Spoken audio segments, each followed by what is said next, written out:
অনেক দিন পর একটা মাখা খাইলাম, ঝাল ঝাল অনেক মজাই হয়েছে বোম্বাই মরিচ দিয়ে। চলেন দেখি কি মাখা। এই যে দেখেন গাছের শশা, আজকে শশা মাখা খাবো। আর শশা মাখা খাওয়ার জন্য কয়েকটা শশা নিয়ে নিলাম। এবার সুন্দর করে ধুয়ে নিলাম শশাগুলা।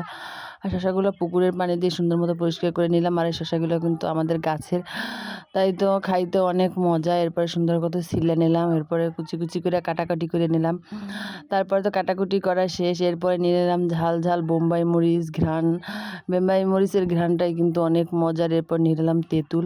এরপরে নিয়ে নিলাম হালকা একটু লবণ দিয়ে হাতের সাহায্যে বোম্বাই মরিচ নিয়ে সুন্দর মতো একবারে মাখা জাখা করতে হইবে।